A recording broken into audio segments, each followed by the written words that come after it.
NAP मागते तुम्हाला की अजून काय आहे तुमच्याजवळ नाविन्य.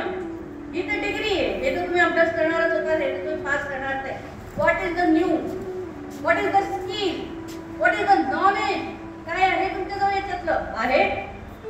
तुम्ही आदिशक्ती तू, प्रभूची भक्ती तू, झाशीची राणी तू, मावळ्याची भवानी तू, प्रयत्नांना लाभलेली उन्नती तू, आताच्या युगाची प्रगती तू.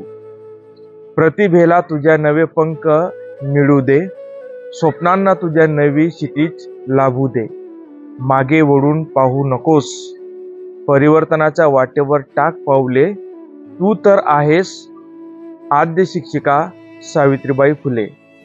नवी झेपावणारी तू पक्षिणी, सक्षम कर्तव्यदक्ष तू गृहिणी. प्रसंगी कडाडणारी तू सौदामिनी, शत्रूस धूळ चारणारी तू रणांगिनी. कष्टाच्या तुझ्या कणकर हातावर फुलेल खरी मेहंदी. तूच तर आहेस पोलीस अधिकारी किरण बेदी.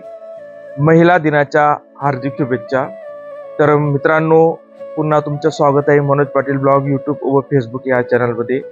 तर आज महिला दिनानिमित्त ज्येष्ठ नागरिक संघातर्फे जागतिक महिला दिनानिमित्त एक सुंदर असा कार्यक्रम आयोजित केलेला आहे. ठिकाण आहे नारायणवाडी जवळ विठ्ठल मंदिराच्या समोर ज्येष्ठ नागरिक संघ चोपडा या ठिकाणी. चला तर मग तो कार्यक्रम आपण पाहण्यासाठी जाऊयात त्या ठिकाणी. आज NAP मागते तुम्हाला की अजून काय आहे तुमच्याजवळ नाविन्य. ही तर डिग्री आहे, हे तर तुम्ही अभ्यास करणारच होता, हे तर तुम्ही पास करणार नाही. What is the new, what is the skill, what is the knowledge, काय आहे तुमच्याजवळ याच्यातलं आहे. तुम्ही जर 10 ते 5 कॉलेज केलेलं आहे, तर सकाळी 7 ला जर उठला असाल, आपण 8 पर्यंत तुम्ही फ्रेश होत आहात. 9 ते 10 पर्यंत तुमच्या लाईफला काय केलं. 10 ते 11 तुम्ही 6 ला घरी पोहोचलेले आहात. 5 ते 6 मध्ये तुमचं सगळं झालेलं आहे. तर 6 ते रात्री 11 पर्यंत तुमचं टाइम मॅनेजमेंट काय होतं हे ज्यावेळेस तुम्हाला विचारलं जातं, तुमच्याजवळ उत्तर असतं 0. मी मोबाईलवर बसले, मी TV पाहिली, मी हा मूवी पाहिला. काय ट्रेनिंग आहे तुमच्याजवळ? काहीच नाही.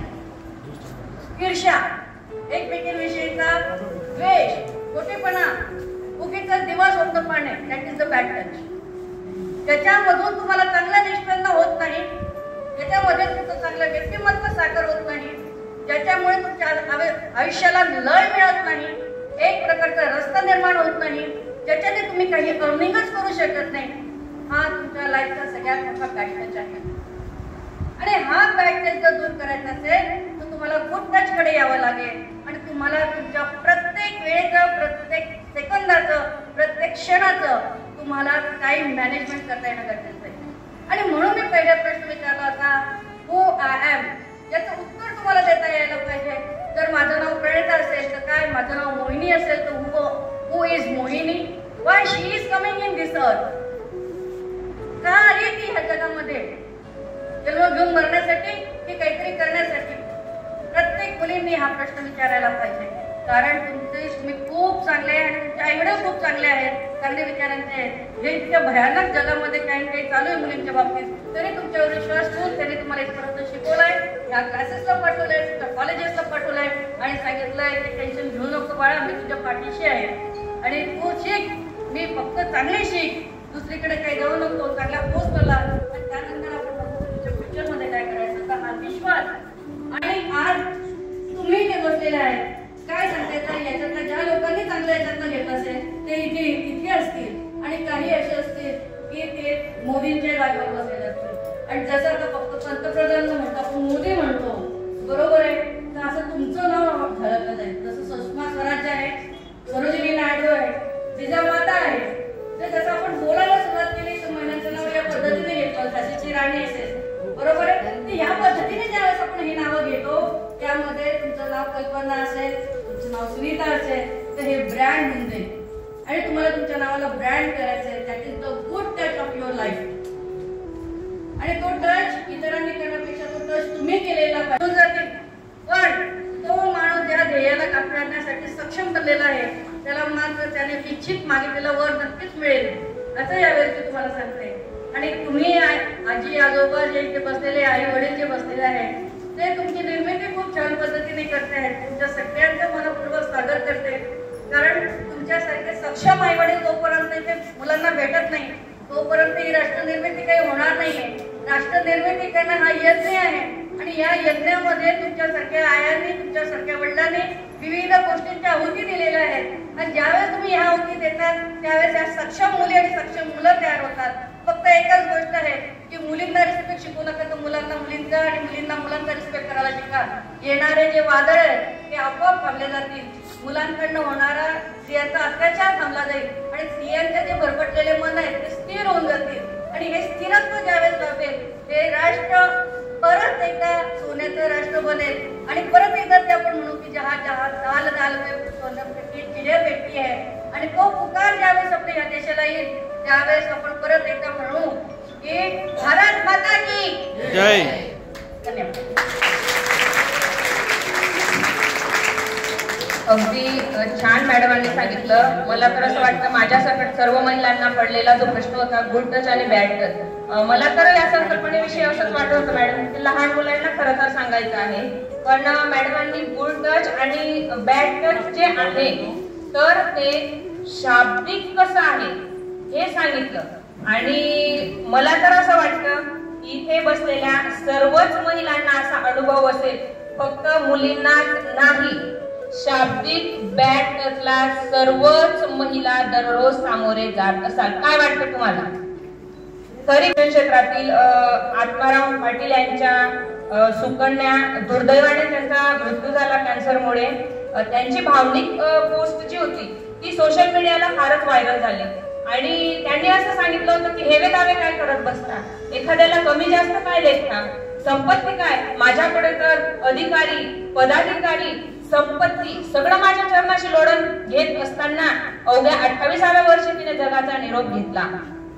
तर आपण काय आता एक गमतीचा भाग सांगते. मलाच आता इथे येण्यापूर्वी एक फोन आला आणि मी त्या सहज म्हटलं की बाई मी थोडं कार्यक्रमाला जाते. म्हणजे कोणत्या की ज्येष्ठ नागरिक संघाचा कार्यक्रम आहे, तुम्ही येता का? वाटलं नाही बाई म्हणे तिथे सगळेच म्हातारे असणार. अहो म्हटलं असं काय म्हणतात, आपणही त्याच वाटेतून जाणार आहेत की काय? तर या ज्या विविध संकल्पना आहेत त्याच्यातून पण हा बॅड टच होतो असं वाटत नाही का? इव्हन लग्नात जरी गेले ना तिची साडी भारी आणि हिची काय, म्हणजे प्रत्येक ठिकाणी जाऊन जर आपण बॅड टचच घेऊन येत असाल तर काय आपलं आयुष्य? प्रत्येक ठिकाणी गेलो इव्हन सुरुवातीपासून शाळेपासून तिलाच प्रश्न विचारला सरांनी, मला का विचारला नाही. इथून सुरुवात असते लहान मुलांची, पहिली दुसरीतल्या. त्यालाच पुढे बोलवलं, मला का बोलवलं नाही. याने कसं केलं, मला का नाही. सगळ्यांनीच डॉक्टर इंजिनियर व्हायचं, सगळ्यांनीच शिखरावर जाऊन बसायचं, खाली कोणी जायचं. सगळ्यांनीच जर सगळी शिखरं पादाक्रांत करायची तर शेतकरी पण कोणी व्हायचं. आताच मॅडमांनी सांगितलं की तुम्ही ज्या क्षेत्रात असाल तिथे ब्रँड व्हा. अगदी छान सांगितलं आणि जोरदार टाळ्या एकदा तुमच्या आई वडिलांसाठी. तुमच्या आई वडिलांनी या दर्जाच्या जीवनात तुम्हाला इथे पाठवले. आम्ही जर भविष्याचा विचार करतो ना बेटा तर आमच्या डोळ्यांसमोर अंधार येतो. आमच्या मुलींना पुढे कसं पाठवायचं, तुमच्या आई वडिलांनी तुम्हाला इथे पाठवलं हीच खूप मोलाची गोष्ट आहे आणि त्यांच्या विश्वासासारखं तुम्ही वागा असं मी आजच्या ठिकाणी या कार्यक्रमाच्या निमित्ताने तुम्हाला सांगते. आपल्या एक सत्कारार्थींचं आगमन आता झालेलं आहे. अर्चना राजेंद्र पाटील आणि यांचा सत्कार करतील सौ मोहिनी उपासने मॅडम. त्यांचं नाव अर्चना राजेंद्र पाटील, महाराष्ट्र प्रादेशिक महिला अध्यक्षा व नियुक्ती प्रमुख रुद्र अपंग संघटन वाशिम महाराष्ट्र राज्य. त्यांचं शिक्षण बीकॉम तसंच MSCIT, MS ऑफिस, DTP आणि येथे ऍज अ अकाउंटंट म्हणून त्या सेवारत होत्या. नंतर 28 फेब्रुवारी 2021 रोजी राजीनामा दिल्यानंतर गुंजन एजन्सी चोपडा येथे सहसंचालक म्हणून ते काम पाहतात. त्यांनी 2023चा दर्पण पुरस्कार प्राप्त केलेला आहे. नारी ही है जो हार नहीं मानती, हर राह पर जीत की चाहत रखती है, हर राह पर जीत की चाहत रखती है. आचार्य आहार दुगना लज्जा चौगुना साहस 6 गुणा म्हणजेच पुरुषांपेक्षा स्त्रिया 6 पटीने साहसी असतात असं आचार्य चाणक्यांचं म्हणणं आहे. यानंतर मी स्मिताताई यांना आपल्या मनोगतासाठी आमंत्रित करते. डॉक्टर स्मिताताई पराग पाटील. आज स्त्री विमान चालवते, गाडी चालवते, ट्रक चालवते, बस चालवते, पण सगळ्यात महत्त्वाचं म्हणजे स्त्री घर चालवते. थँक्यू. जय हिंद, जय महाराष्ट्र. त्यामुळे एवढं सांगायची की माझी मुलगी थोडंच नीटची एक्झाम दिलेली आहे. 11th-12th इकडेच मनापासून आपल्याने 12वीचा अभ्यास केला आणि ते मेरिट थ्रू आज काशीबाई नवले मेडिकल कॉलेजला 3rd इयर एग्रीगेट करते. त्याच्यामुळे इकडे राहून सुद्धा तुम्ही खूप छान असेल तर आपला स्वतःचा स्वाभिमान जागा करणं आणि आपल्या स्वतःचा कर्तृत्व जागा करणं हा असतो. म्हणून कारण की जेव्हा तुम्ही इथून बाहेर जाता, जेव्हा एज्युकेशन किंवा अकॅडमिक मधून जेव्हा तुम्ही बाहेर जाता, तेव्हा तुम्ही कुठे सामाजिक क्षेत्रात असाल, कुठे आर्थिक क्षेत्रात, राजकीय क्षेत्रात, प्रशासकीय क्षेत्रात अशा विविध ठिकाणी तुम्हाला तुमचं कर्तृत्व सिद्ध करायचं असतं आणि अशा वेळेस तुम्हाला संघर्षाला सामोरे जावं लागतं. आणि म्हणून मी तुम्हाला परत एकदा सांगू इच्छिते की तुम्ही सर्वांनी खूप मोठी मोठी स्वप्न बघा. स्वप्न बघत असताना आपल्याला नेहमी संघर्ष करावा लागतो, पण तुम्ही मागे न हटता न खचता तुम्ही त्या संघर्षातून बाहेर जाऊन तुमची स्वप्न सत्यात उतरवण्याचा प्रयत्न करा. त्या दिवशी तुमचा खरा महिला दिवस साजरा होईल आणि आपला स्वाभिमान हा सिद्ध होईल. थँक्यू.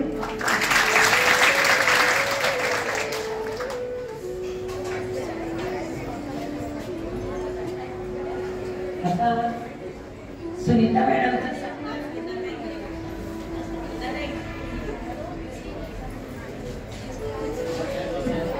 इकडे कॅमेराकडे सरळ समजा इकडे.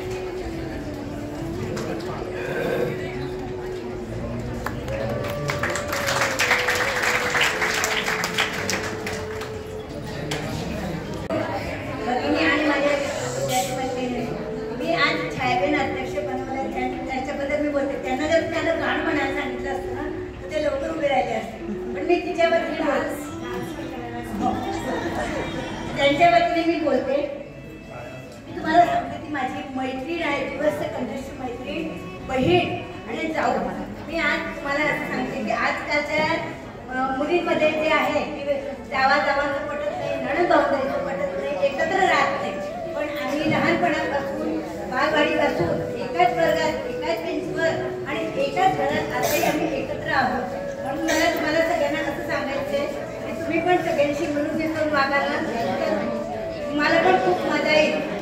आम्ही वर्गात एवढे मस्ती करत होतो की आज एसटी कोणतरी जरी हजर आहे, त्यांनी आम्हाला 1 तास बाहेर काढून दिलं होतं, मला आणि छायाबेनला.